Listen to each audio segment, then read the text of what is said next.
She was 10 years old, a blue whistle around her neck, a shy smile that never made it to the school photo. One morning she left for choir practice at St. Mary's Church and never came home. No alarms, no answers. Just a number carved into the brass plate outside the church basement. 214. 30 years later, a journalist unlocks the same door no one had dared to open. Behind it, hundreds of files, hundreds of names. And a single tape recorded by her missing brother saying, "If you're my sister, don't be sad." This is the story of a woman who followed a number and found the truth buried beneath an entire city's silence. Before we begin, tell me, where in the world are you watching from? I read every single comment, and I love seeing how far these stories travel. Rain stitched thin lines across NW 23rd Avenue, turning Portland into a breathing watercolor. St. Mary's Parish rose from the fog like a grounded ship, stone spire chipped, stained glass filmed with moss, bell mute but heavy in the mind. You could smell it before you reached it. Damp wood, iron, paper that had lived too long in the dark. Rachel Donovan stopped at the steps, one hand cupped over her recorder, the other feeling for the curve of a plastic hospital bracelet in her pocket. Clear, clouded with age, stamped with a number she had learned to hate. 214. A small cold ring orbiting a grief that still pulled tides inside her. 30 years. That's how long the front doors had been chained since the orphan wing temporarily suspended services. 30 years since Daniel, 10, fast on a bicycle, shy with strangers, pedaled to the corner store and never came home. Portland changed. Coffee shops replaced laundromats. Victorians became clinics. St. Mary's stayed the same. Closed eyes in a waking neighborhood. She touched the chain. Rust flaked. Through the crack, pews made a dim geometry. The altar cloth sagged like a slack sail. From under the door leaked that courthouse basement smell. Paper and dust and history someone tried to forget. St. Mary's Parish, she whispered for her notes. Forest Park perimeter. Closed since 1993. A warped hymn book lay beneath the mail slot. On its first page, under a prayer for the lost, a child had drawn 3 crooked houses and a door with a square inside a square, like a lock. Under the drawing, a single numeral pressed hard by small hands, 214.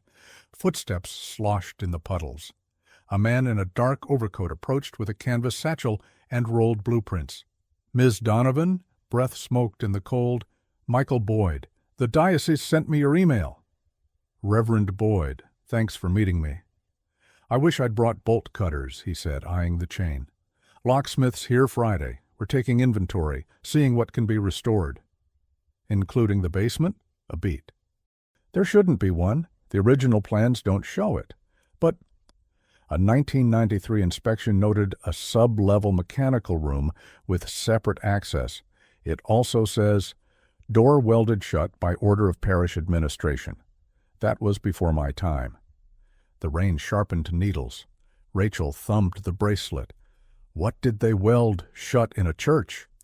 "If we can open it, we will," Boyd said. "I want records, not legends." A city truck pulled up. A woman in a yellow slicker waved. "Locks Friday, Reverend." "You'll have the side door." Side door. Rachel followed the stone wall into a narrow alley, carpeted in maple leaves. Halfway down, an iron bulkhead jutted from the earth, hinges fused with rust. Beside it, set in concrete polished by decades of rain, a small brass plate. Not a saint's name, not a date, a number. 214. She pressed her palm to the bulkhead. Colder than the rain, deep inside, a drip echoed like a metronome. She lifted her phone. The flash caught a sliver of chrome lodged in the seam, a broken keyblade. On the collar, etched in tiny letters, "Do not duplicate." Rachel and Boyd stood without speaking, rain needling their coats. There was a door here, and once someone had wanted it never to open again. Rachel's apartment looked like a newsroom had blown in and stayed. Stacks of manila folders rose like small cities. A corkboard mapped names to dates with red string precise as sutures. A chrome percolator breathed on the counter. Beside the sink lay the cloudy plastic bracelet, stamped 214, a meteor from another atmosphere. She called her mother. "Hi, Ma." "Rachel, it's late." "I was at St. Mary's." Silence pressed through the line. "Why?" "Inventory starts Friday. The new reverend will let me in." "It's a building," her mother said gently, which meant it's a bruise. "It's where the orphan wing was." "I don't know what you think you'll find. I don't know what I can stand." "I'll be careful." "Be kind to yourself," her mother said, and ended the call before the past could speak. Rachel opened her laptop.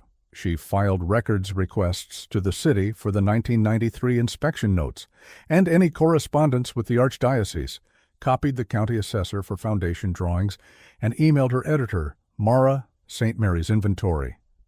"Access Friday." Mara's reply landed in seconds. "Bring back something we can put on A1 that won't get us sued." Rachel smiled despite herself. Stubborn beat reckless because stubborn kept receipts.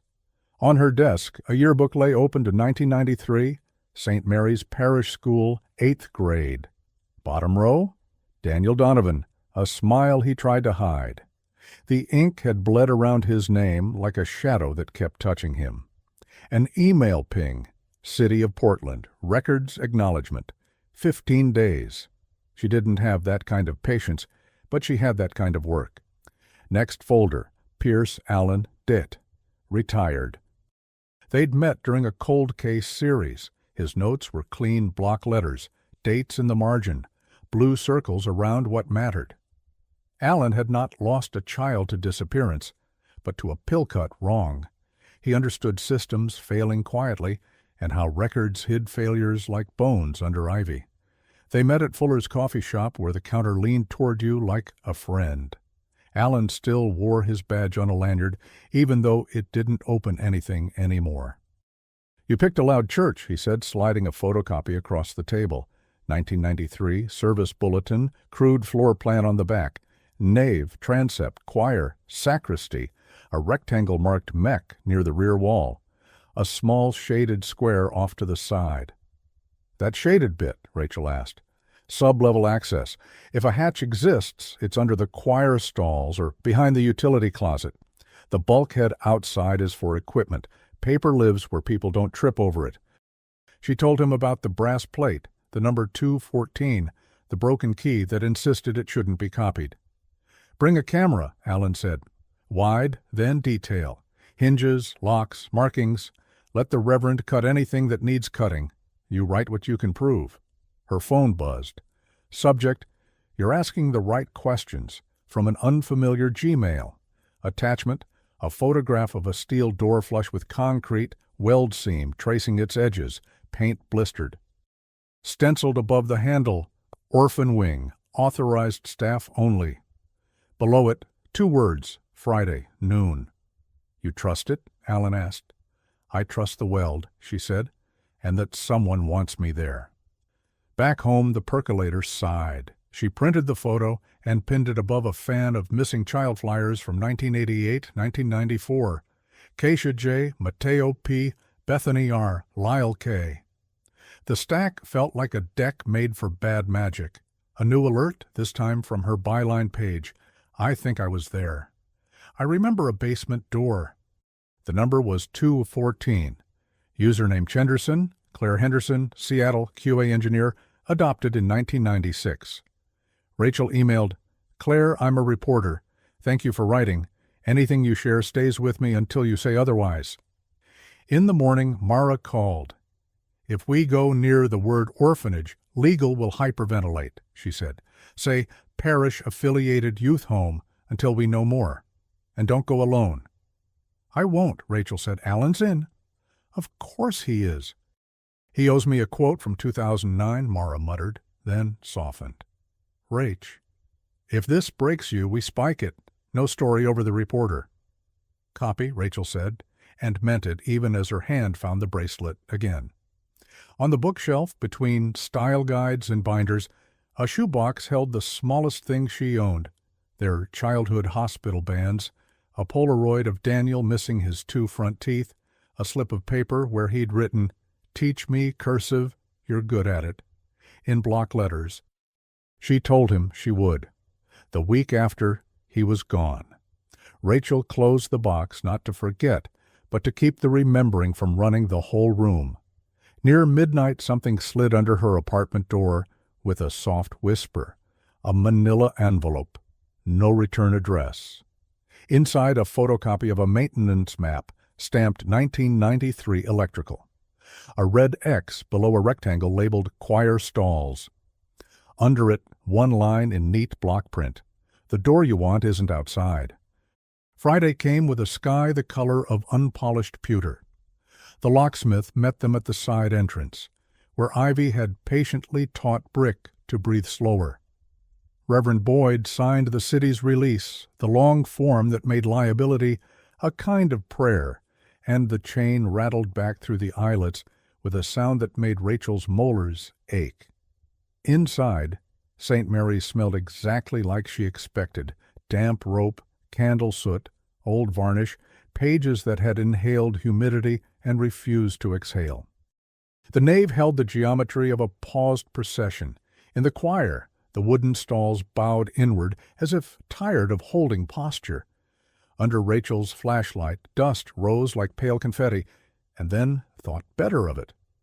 "The utilities are cut," the locksmith said. "You've got battery light and God."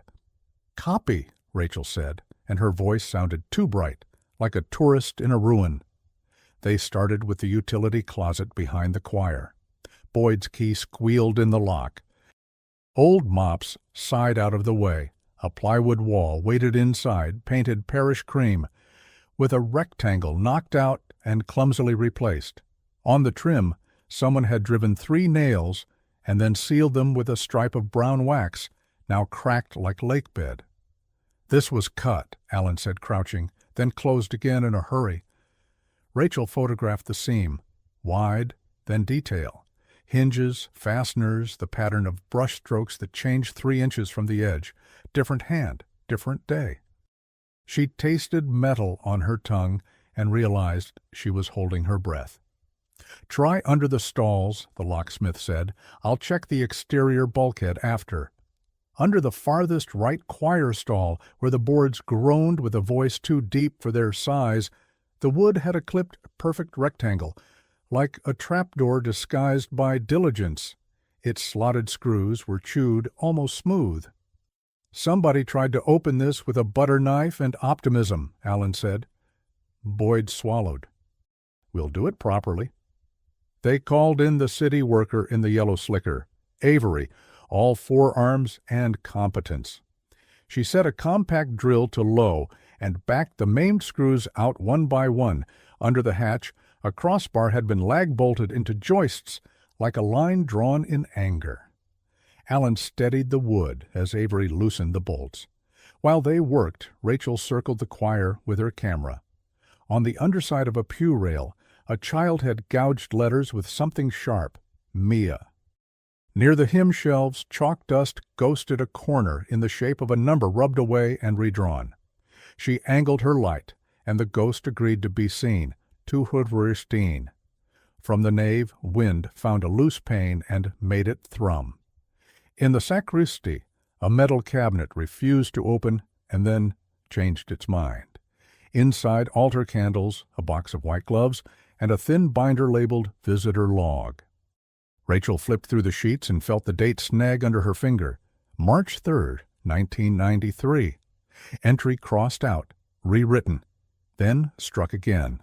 In the margin, a note in the same tidy hand as the maintenance map. Reinspect sublevel door after electrical smell in choir. "Electrical smell?" Boyd repeated when she read it aloud.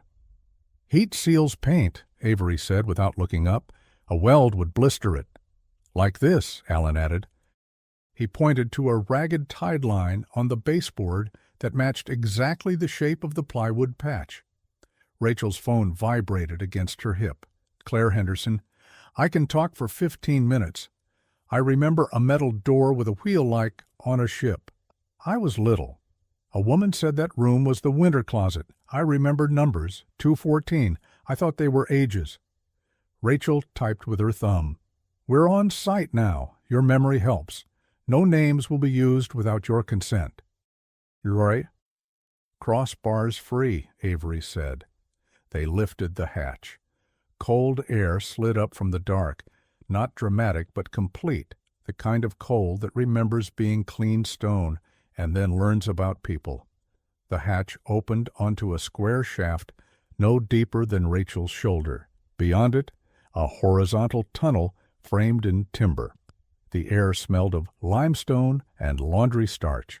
Someone had lined the first 10 feet with old choir robes. White turned tea brown. Avery lowered a light on a cord. The beam found cobweb ropes, a narrow path tamped hard by old knees and feet, and then a left turn where timber gave way to poured concrete. A painted arrow, once red, pointed into the turn. Next to it, 214. "Mechanical room, my ass," Avery said softly. Rachel went first, camera snug in her hands. Alan followed, Boyd last, the locksmith clinking like a pocketful of change. Twice the floor dipped over pipe wraps gone brittle. A radiator hissed once, as if remembering itself, and went still. They reached a wall with a rectangle lighter than the rest. Something had hung there long enough to leave a ghost. 4 bolt scars marked a sign. In adhesive shadow, utilitarian letters gathered like a whispered confession. "Orphan Wing." Around the bend waited the door from the photograph. Steel, flush, hinges hidden, the weld seam a raised lip like a brutal frame. Above the handle, faint stencil. "Orphan Wing. Authorized staff only." Avery squatted. "Welded with a stick and fear. Fast job." Rachel photographed everything, wide, then detail. Heat-blistered paint, a rust tear at the bottom, a small red crayon arc near the jamb, the arc of a child's hand interrupted mid-circle. "Listen," Alan said. Beyond the steel, a sound waited, not voices, a reliable drip, and the dry shuffle of paper settling. The locksmith touched the weld. "I can't cut this today. You'd need permission, suppression, a plan." "We'll document and inform the city," Boyd said. "Then open it properly." Rachel's phone buzzed. "Claire, we stood in a basement once, lined up by height. A woman pinched my wrist when I touched a number tag on a hook. She said they were for laundry. My tag was 214. Blue whistle," Claire added a minute later. Rachel looked down and saw the dust scored lightly, as if many small shoes had learned a path and unlearned it. The scuffs led to the door and back again. They crawled back to the choir. Sun found a gap in the clouds and threw a bar of clean light across the aisle. For an instant the church looked briefly awake. While Avery checked the exterior bulkhead, Rachel searched the sacristy. In a drawer labeled "Linens," under corporals and purificators, she found an onion-skin grid map, St. Mary's Parish. Service sublevel, 1979. 2 stairs like parentheses, and a rectangle under the choir labeled "Mechanical." A later pencil line had added a second rectangle, unlabeled, with a thin arrow toward the choir stalls. 2 access points, Alan said. "Hatch inside, bulkhead outside." Boyd returned. Bulkhead handles painted shut, hinges fused to more than air, but the brass plate is new and numbered. 214, Rachel said. The room seemed to tilt a degree. "Everyone goes home," Boyd said. "We report, get permission, and come back with a plan." They stepped into a washed but not clean afternoon. On Rachel's phone, a new message waited. A scan of a ledger page, columns for date, intake, placement notes, titled "Orphan Wing, Storage Index." Entries 1982 through March 3, 1993. The last line smudged, 214, transferred off-site. Before they left, Rachel knocked on 2 doors across the street. On the second, a woman in her 70s opened with a cardigan tugged close and a curiosity that had outlived caution. "I'm Mrs. Laird. We used to hear choir practice on Tuesdays," she said. "Stopped in '93. After that, trucks at night. No music." She glanced past Rachel's shoulder toward the church. "The children used to line up by the side wall, right there. Little lines on their socks from tight shoes. One of them had different colored eyes," she added softly, as if that small miracle still asked for permission to exist. Mrs. Laird fetched a shoebox of clippings, bake sales, parish fairs, a photo of Father Riley breaking ground for a new roof. At the bottom, a curling news brief about an electrical incident at St. Mary's with no injuries reported. The date matched the visitor log. Someone had drawn a tiny square next to the word incident and shaded it in. "My husband did that," she said. "He was a draftsman. He said nothing burns paint like a quick weld." As Rachel crossed back to the church, a school bus hummed by, windows fogged with breath and weather.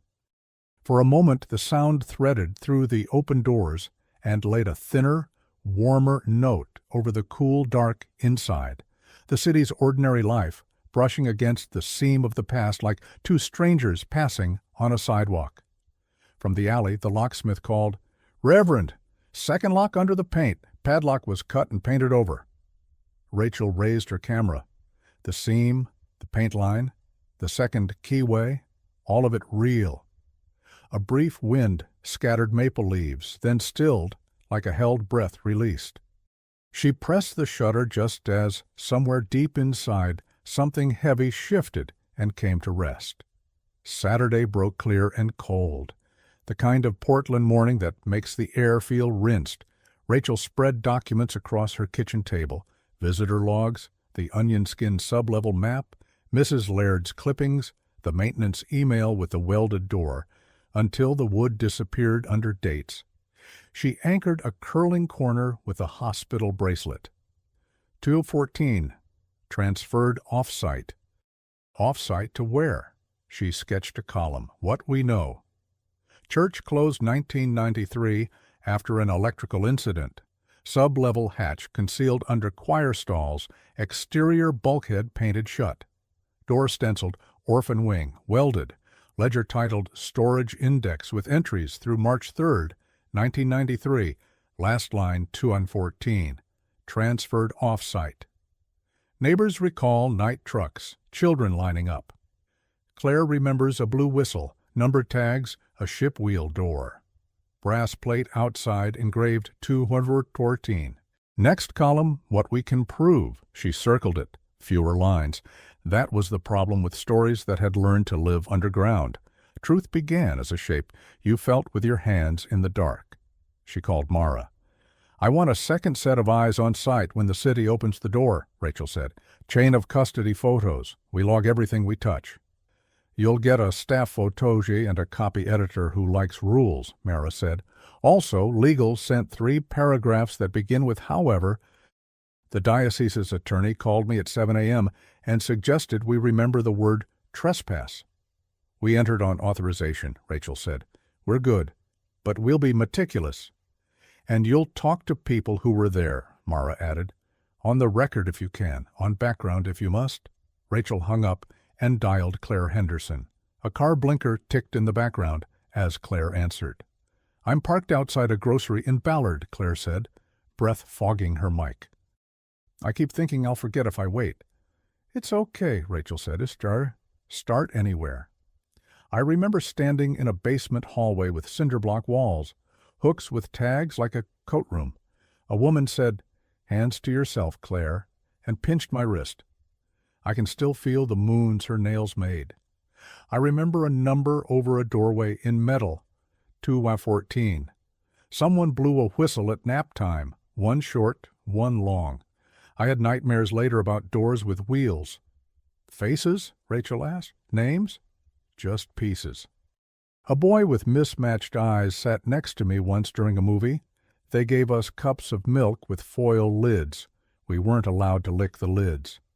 Do you remember trucks at night?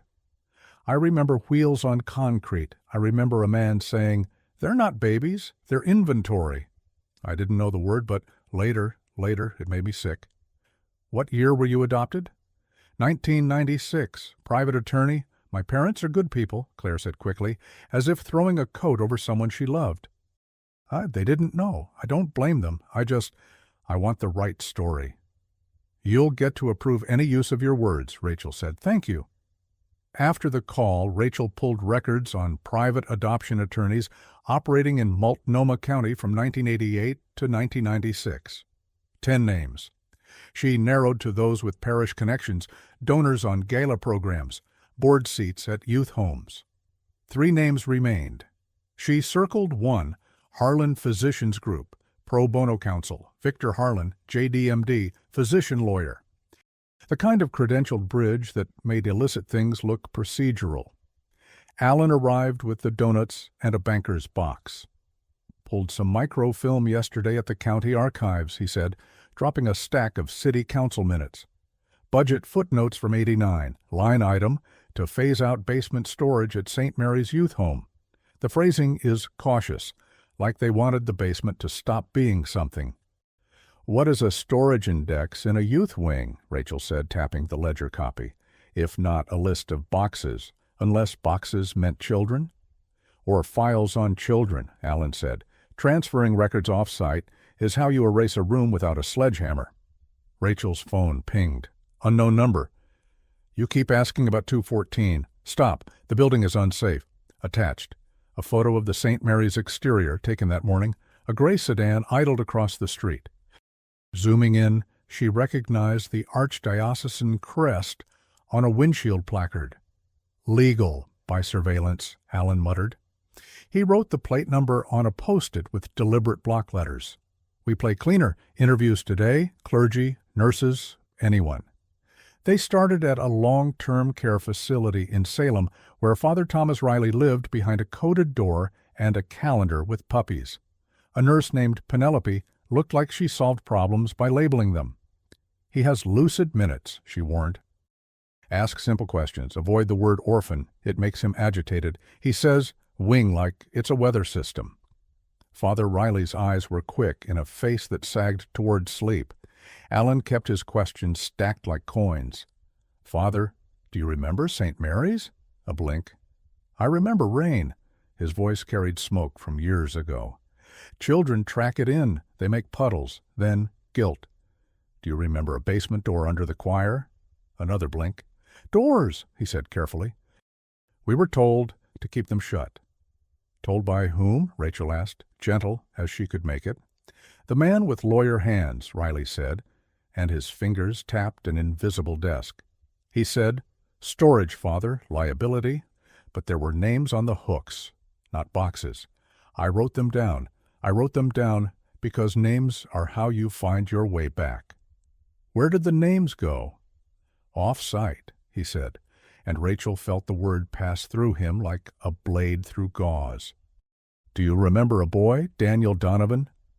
Riley's gaze sharpened, a moth catching a porch light. Danny. He liked to sit under the stair. He knew which steps sang and which stayed quiet. He would not take the whistle. Where is he now? Riley's eyes filled with heat and then water. Hidden, he whispered, and panic beat his words thin. Hidden from the man with lawyer hands, hidden behind the old organ until I could find... He closed his eyes, breath stuttering. Penelope touched Rachel's arm. Enough. Back in the hall, Rachel leaned against a vending machine that hummed in D. He hid Daniel, she said. The words felt like a doorframe she wasn't ready to walk through. Or he remembers wanting to, Alan said. We take it as a lead, not a verdict. They drove north to a tidy ranch house in St. John's, where Sister Agnes Talbot watered geraniums like she was making a case for mercy. She'd taught catechism at St. Mary's until 91. I didn't work the youth home, Sister Agnes said at her kitchen table, turning her mug so the handle aligned with the placemat's edge. But I saw the children walk from the side alley, 2 by 2.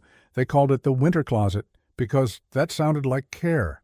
The youngest got red scarves in December. The older ones got chores. We weren't allowed to sign them out for choir. You tried, Alan said, reading the small betraying curve in her mouth. "I tried," she said. "Names matter. If you teach a child song but not the word that calls them, they become a sound, not a person." "Do you remember donors who hovered?" Rachel asked. "Doctors, lawyers?" "Doctor, lawyer," Sister Agnes said slowly, remembering aloud. "He came to the fairs with shiny business cards and dogs that wouldn't let children touch them. Harlan?" "Yes." "He liked to talk about liability." "Do you remember a boy with different colored eyes?" Rachel added, heart tightening around Mrs. Laird's detail. Sister Agnes's smile was immediate and sad. "Lucas," she said. "He thought the blue eyes saw the sky and the green saw the trees. He lined up wrong on purpose so he could stand by the door. I moved him back. I still say sorry for that when I can't sleep." "What happened to him?" "I don't know," she said. "The last day I saw him, his shoes were new, and he kept looking at the clock like it owed him something." On the drive back, the sun bled into a flat silver that made the Willamette look like metal. They passed a warehouse district, trucks nosing docks, men in gloves signaling with practiced impatience. Rachel stared at the roll-up doors, at their numbers stenciled clean and high. Numbers were how you made people small.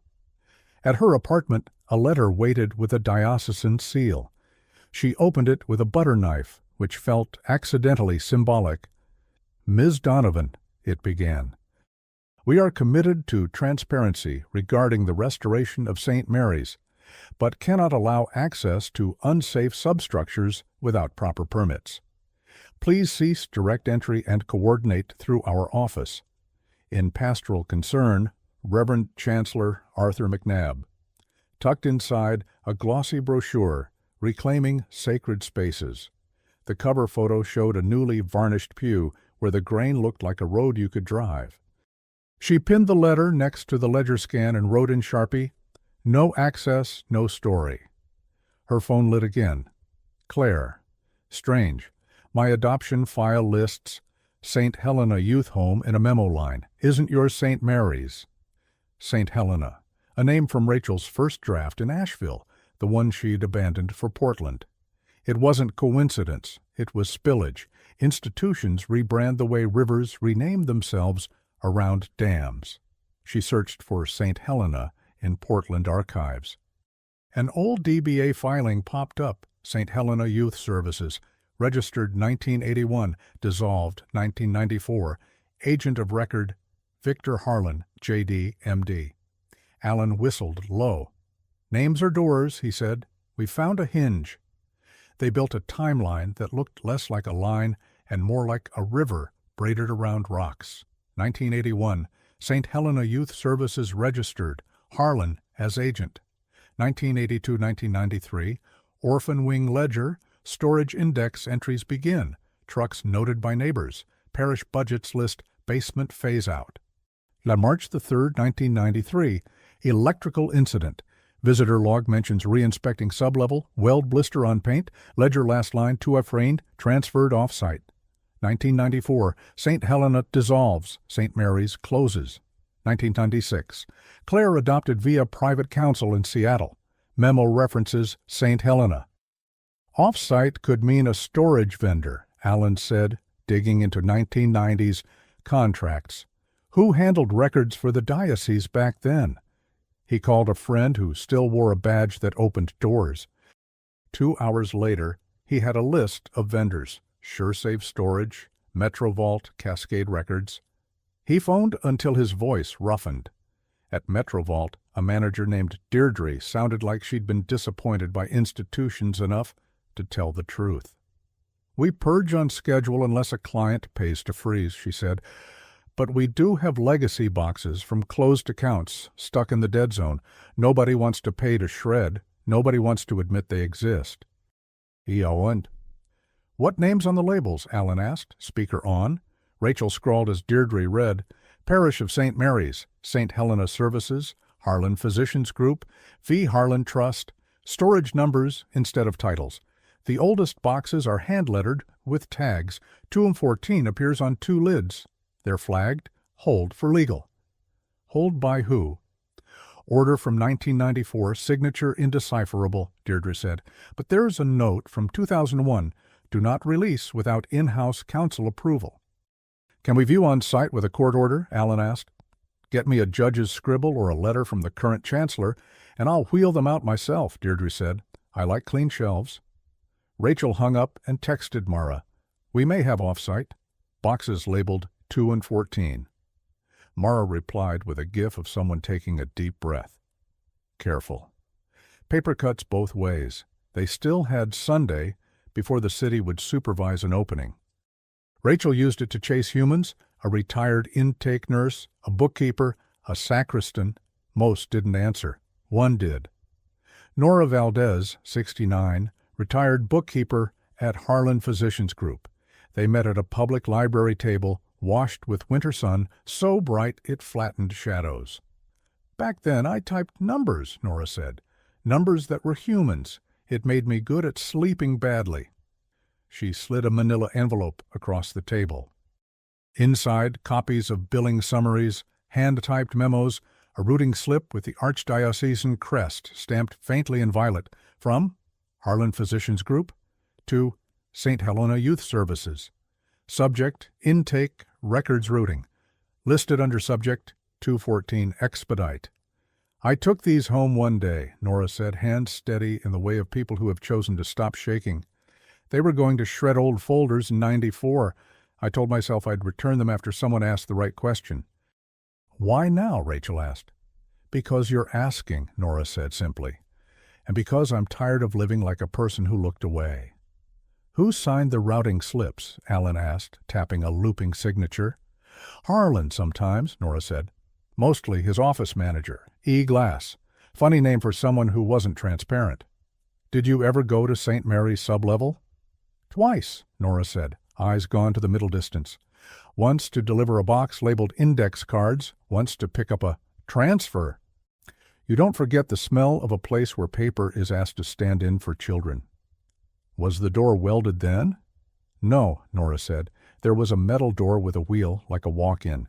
A man unspun it for me. He called me Miss Nora, even though my badge said Ms. I remember the wheel squeaked like a bad violin. Rachel felt the floor tilt the small degree of truth discovered. Do you remember a boy called Daniel? Nora shook her head.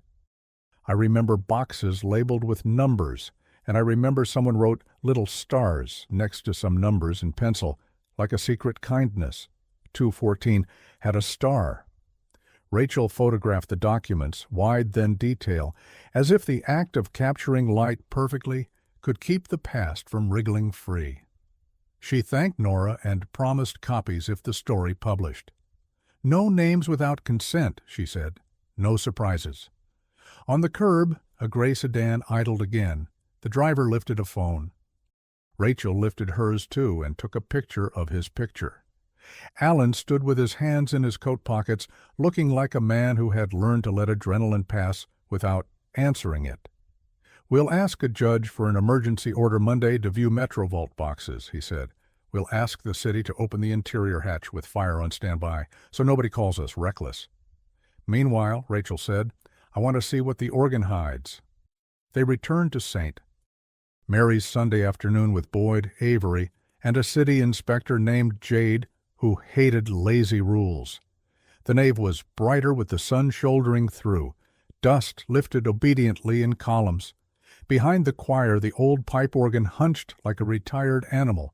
Its side panel was newer wood over older cuts, screws misaligned by a man in a hurry. This is where Father Riley said he hid someone, Rachel said softly. Jade examined the screws.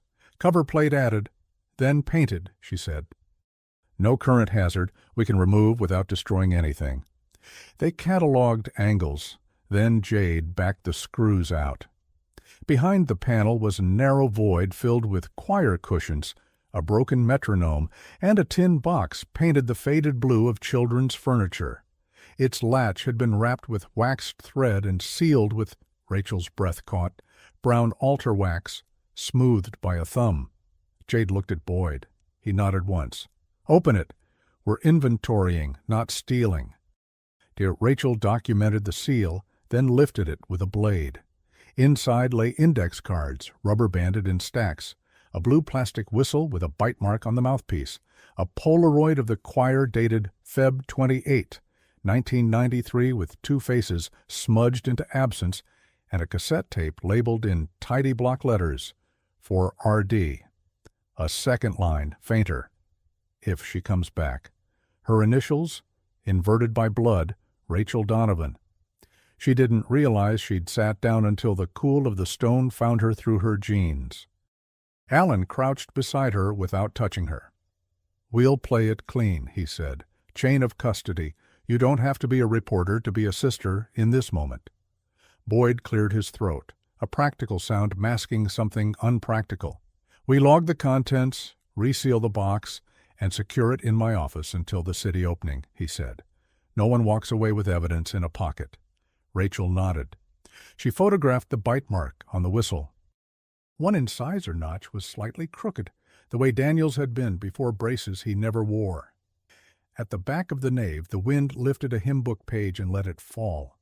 Avery rechecked the bulkhead and returned shaking her head. "Hinges fused to more than air," she repeated. "We'll need a crew." Jade marked Monday's plan in her clipboard: fire suppression, saws, structural support, evidence bags, city attorney present. The church held the sound like it held the light. As they prepared to leave, Rachel tucked the cassette back in the box, but not before turning it over. On the back, in a different hand, lighter, less blocky, someone had drawn a map of the sub-level in pencil, a square for the door, an arrow toward the hatch, a star where the tin box had sat. And in the margin, not much time. If you hear the whistle, hide. That night at her apartment, Rachel laid the copy photos on her desk and stared at the cassette's image on her phone until the screen dimmed. Her old Walkman was in the shoebox with the bands miraculously still there beneath the Polaroids and a crayon wrapper from a restaurant placemat. She fished it out, loaded the tape with hands steadier than she felt, plugged in over-ear headphones that smelled faintly like a high school bus, pressed play, and stopped. Chain of custody, she told herself. Monday, in the presence of the city. Make the truth undeniable by making your process boring.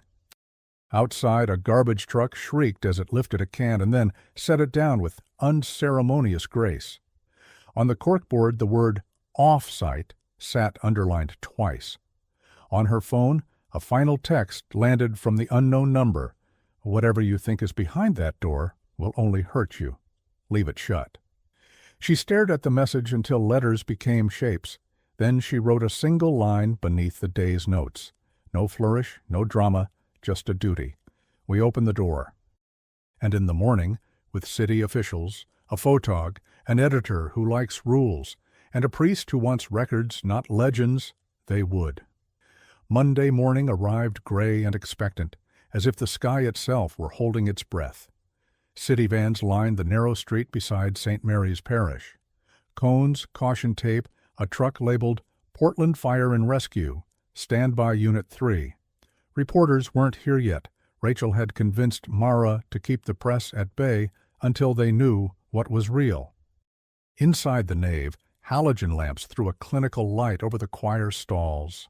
Every sound, footsteps, tool clinks, camera shutters, bounced around the arches and came back smaller like it had lost its nerve. Rachel stood with the Walkman in her pocket, gloved hands, restless. The cassette inside it weighed more than it should have. Alan handed her a clipboard. Chain of custody. Initial, here, and at the end. Reverend Boyd arrived with his collar and calm. "Let's remember this is still consecrated ground," he said. "Whatever we find, we treat with dignity." The city inspector, Jade, barked orders to the weld-cutting team. Sparks soon hissed against the metal of the sublevel door, white fire slicing history, the air filled with the acrid sweetness of burning paint. Rachel pressed her mask closer.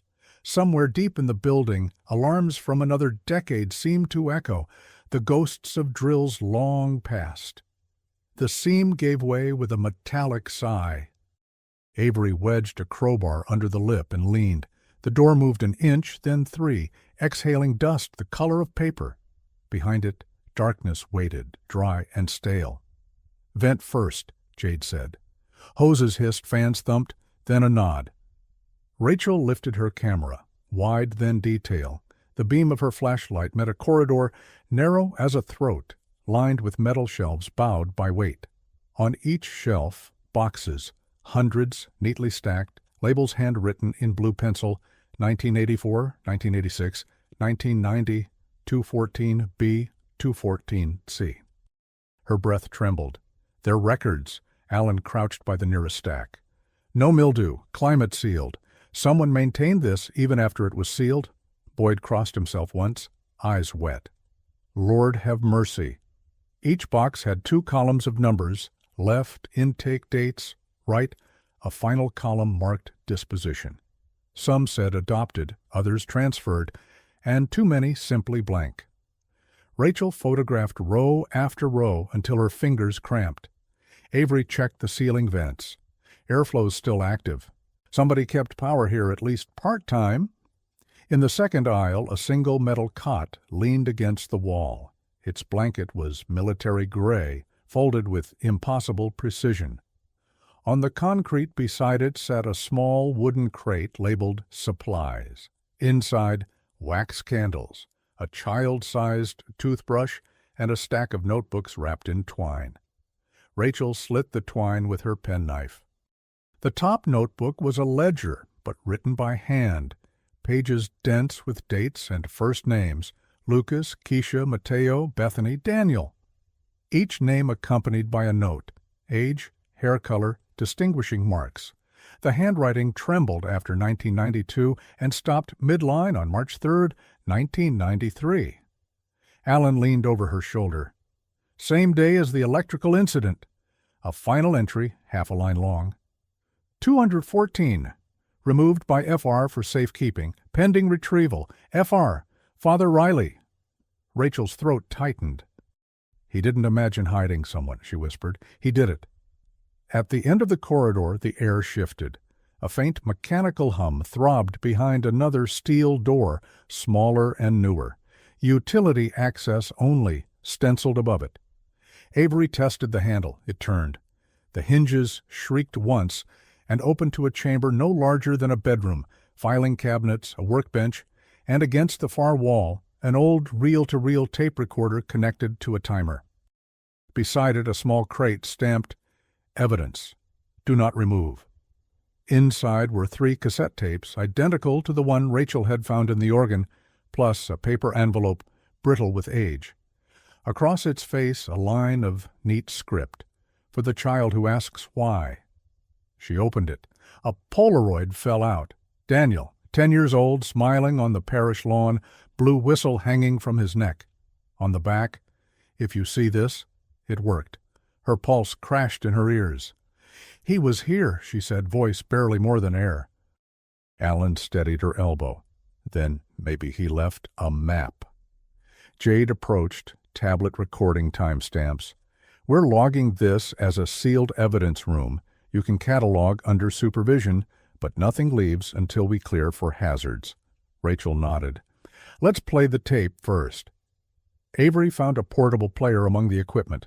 The tape clicked, spun, hissed, and a boy's voice filled the corridor, thin but steady. If anyone finds this, I'm Daniel Donovan. Father Riley says the man with lawyer hands will come tonight. He says we'll hide the files under the organ until Miss R comes back. I don't know who Miss R is yet, but he says she'll know the number. 214, that's me. Rachel's knees gave. Alan caught her before the floor did. The room stayed silent except for the tape's faint whir. If they say the children left, they didn't. Some got new names, some got sick, some were taken in trucks. I saw Lucas go last night. He said he'd tell the truth when he was big enough. I hope he did. I'm scared, but not alone. Father says to pray, even if you can't hear anyone answer. Then softer, like a secret not meant for adults. If you're my sister, don't be sad. I'm okay. I just have to stay quiet until it's safe to come out. The tape clicked off. No one spoke. The only sound was Rachel's breath breaking the quiet into pieces. Jade cleared her throat gently. We'll document everything, she said. But you should step outside a minute. Rachel walked up the stairs into daylight that felt like fiction. Rain had started again, thin, insistent, forgiving nothing. She pressed the recorder to her chest. "He knew I'd come," she whispered. 30 years ago he left me a message." Outside, the city vans idled like punctuation marks waiting for the next sentence. Mara had arrived despite promises. She saw Rachel's face and didn't ask. "Whatever it is, we'll vet it," she said softly. "But tell me first, do we have truth or trauma?" "Both," Rachel said. They're roommates." They huddled in Boyd's office an hour later, surrounded by labeled bags, the notebooks, the Polaroid, the whistle, the tapes.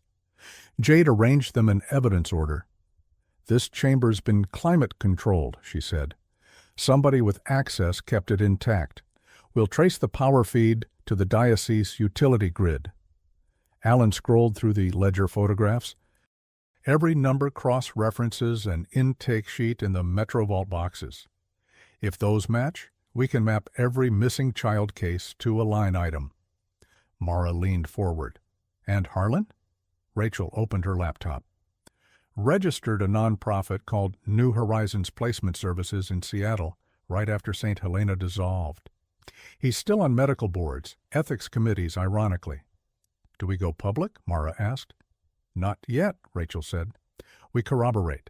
We pull the MetroVault boxes. And I need to find if Daniel ever left that basement." Alan looked at the Polaroid again. He said, "I'm okay." Maybe he did. They filed an emergency motion to access MetroVault holdings. By late afternoon, a judge signed a one-page order. Deirdre, true to her word, met them at the facility, a concrete labyrinth smelling faintly of toner and ghosts. Rows of shelves stretched into blue distance. She led them to a section marked Closed Accounts, Legal Hold. 4 boxes sat apart, tagged 214A through 214D. "Still sealed with evidence tape from '94, Deirdre said. "Nobody's touched them." Under supervision, they cut one open. Inside, folders labeled by initials, vaccination forms, photos clipped to intake sheets. Rachel's fingers stopped on a folder marked DD. Age 10, eye color, brown. Inside, a dental chart, a school photo, and a single page stamped Transfer, Temporary Protective Custody, Riley. Signature, V. Harlan, but someone had written void diagonally across it in thick blue ink. Another document underneath, a one-page affidavit signed by Riley, dated March 4, 1993. Child DD removed from program under emergency protection due to suspected malpractice, relocated under provisional foster identity, new name recorded separately for security. Below the signature, in lighter handwriting, "He will write to her someday."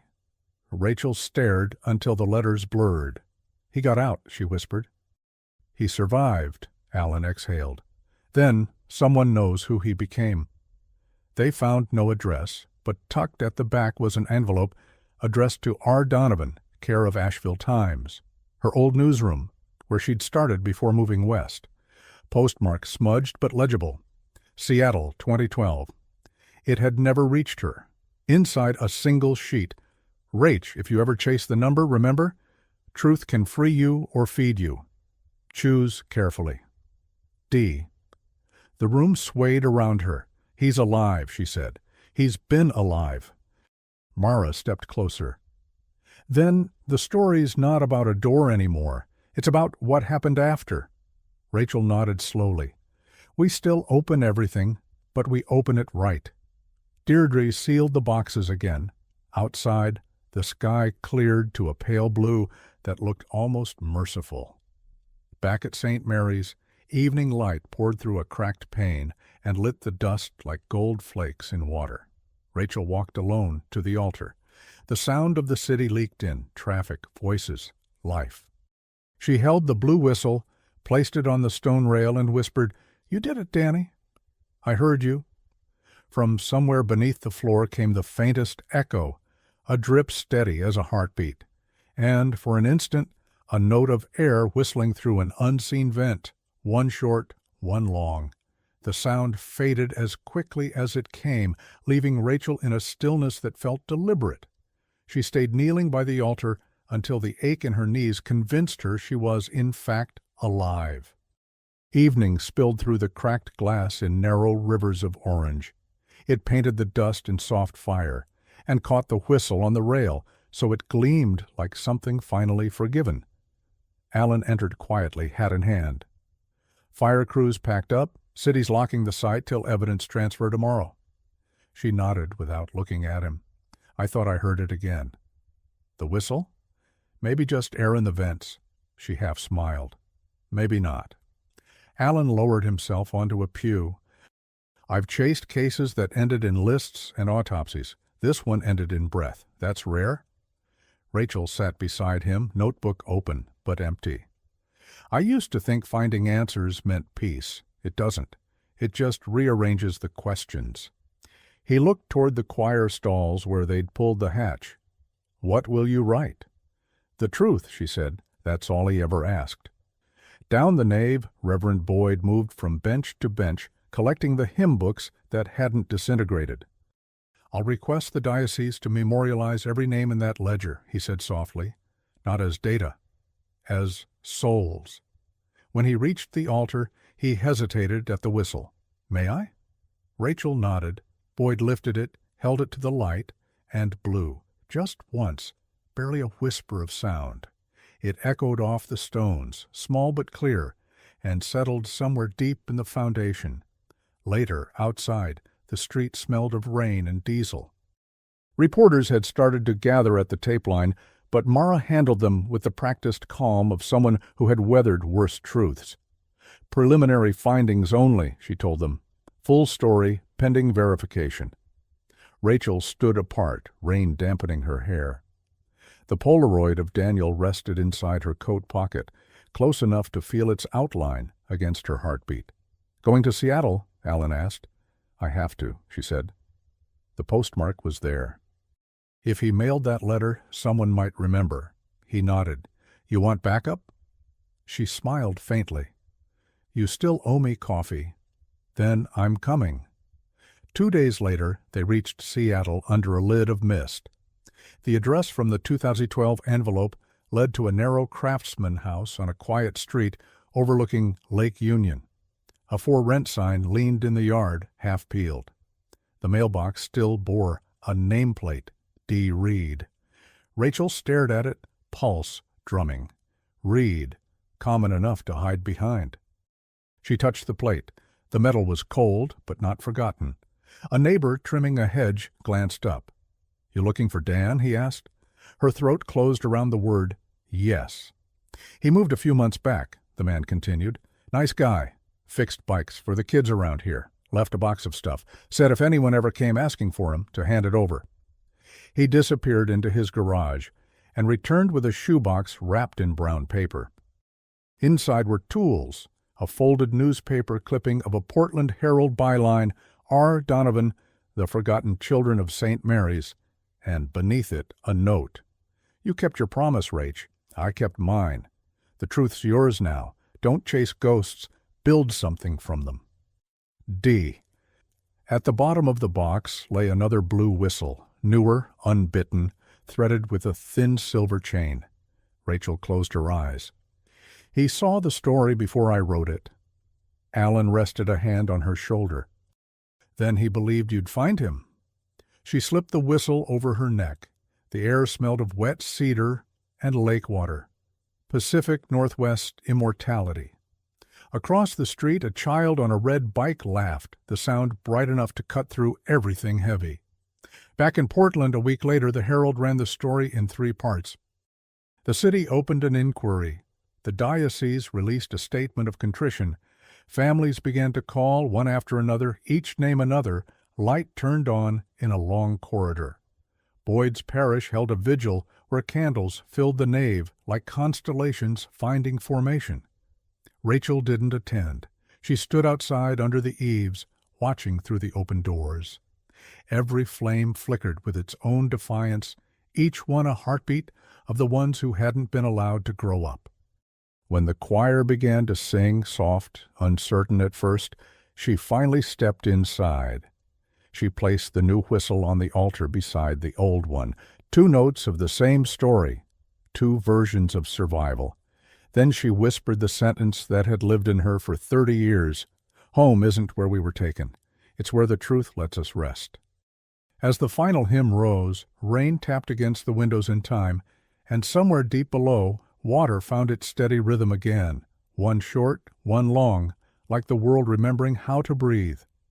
Rain stitched thin lines across NW 23rd Avenue again, as if the city were closing its own file with the same careful handwriting.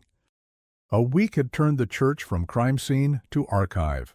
Plastic sheeting gone, catalog tags hanging like small white flags from pews, the sublevel secured behind a new door that opened with a plain key instead of a weld. In the nave, folding tables held boxes labeled with names, not numbers. Families arrived in pairs and threes, clutching documents and each other.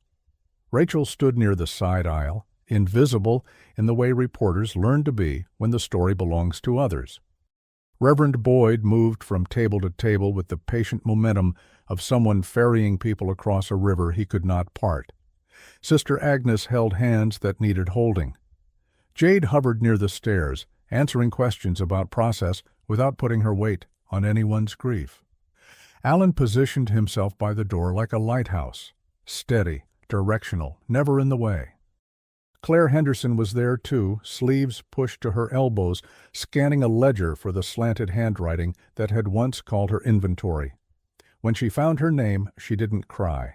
She pressed her thumb to the page, left a clean print on the dust, and said, "I exist," as if the room had asked. Reporters finally came, then cameras, then commentary. The Herald series triggered investigations in 3 states. Metro Vault's dead zone emptied, and cold case units warmed. A task force formed that didn't sound like a press release. Lawyers who had once signed with confident loops now signed statements with smaller hands. At home, Rachel drafted the epilogue Mara had requested and avoided the word closure. It implied an architectural neatness life rarely offered. She preferred continuance, the living fact that truth changes what it touches but still leaves a room open for breath. That night, she walked to St. Mary's alone. The sanctuary smelled less of varnish and more of people. Wet coats, coffee, a trace of lavender on a grandmother's scarf. She placed a small brass plate at the base of the choir stalls where the hatch had been disguised. It read, 214, for those who waited in the dark and those who opened the door. She stood a while with her palm on the wood above it, feeling the faint vibration of the building settling, the way old timbers murmur when weather shifts. Her phone vibrated. A new email from Reed Cycles iProton Mail, no greeting, no signature, just a photo, a bicycle frame on a workbench, paint flecked on a pair of scarred hands. In the corner, a radio dialed to a station that played old hymns at midnight. Beneath the photo, 8 words. "You did good. Keep the whistle. Keep going." She smiled into the empty church, and for the first time, the emptiness didn't answer back with loss. It answered with space. Outside, rain tapped the gutters like fingers learning a rhythm. She walked slow on purpose, letting the neighborhood's small lights write their patient grammar on the wet street. Porch, window, taillight, star. Weeks later, the city installed a permanent exhibit in the side aisle, a bent choir robe hook, a photocopy of the ledger page with 214 starred, a blue plastic whistle under glass, a loop of audio, 30 seconds only, where a 10-year-old boy's voice said, "If you're my sister, don't be sad." People stopped, read, listened, and lowered their heads, not in worship, but in recognition. Rachel taught a workshop for interns on verification, how to love proof without making it cruel. She told them about chain of custody and the holiness of boredom, about never publishing the first version that flatters your fear, about numbers becoming names when you hold them long enough. "Write so clean," she said, "that even the people who wish you were wrong can't find a fingerprint out of place. On a Sunday, Mrs. Laird shuffled down the aisle with a small paper bag. "I kept this for no good reason," she confessed, handing over a tarnished brass 2 from an old door plate and a 14 from something else. "They fell off years ago. Maybe they belong back where numbers started being kind again." Rachel placed them on the exhibit table. 2 and 14, side by side. No longer a lock, just a story told, honestly. She met Claire for coffee by Forest Park, where ferns did their quiet, prehistoric work. Claire wore the silver-chained whistle outside her sweater now, not hidden. "I used to think the truth would erase the life I made," Claire said. "It didn't. It made it bearable." "Bearable is a kind of miracle," Rachel said, meaning it. They walked the switchbacks until the city thinned into trees. A woodpecker knocked somewhere like a neighbor trying politely. Sun found breaks in cloud, threw coins of light on wet leaves. At a clearing, Claire stopped. "Do you think he'll ever want to—" Rachel shook her head. "Not no, but not mine to answer." "He knows the door's open," she said. "That's enough until it isn't." Back at the curb, Rachel's phone buzzed. A new tip about a parish 2 counties over, same budget footnotes, different name over the lintel. She didn't feel dread this time. She felt the steadiness of a craft that could carry weight.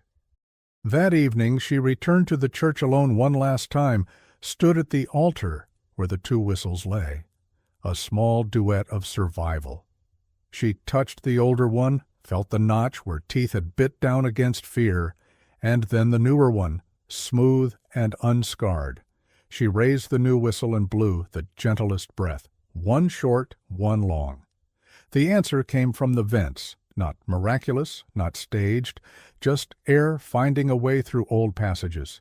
It sounded like a promise small enough to keep. The rain began again, not a storm, just stitching, closing the day with the same quiet precision that had opened it. "Home isn't where we were taken," she said into the nave that had learned to listen. "It's where the truth lets us rest." And outside, NW 23rd, shone under streetlights like a page someone had smoothed with both hands, ready for whatever the next line needed to say.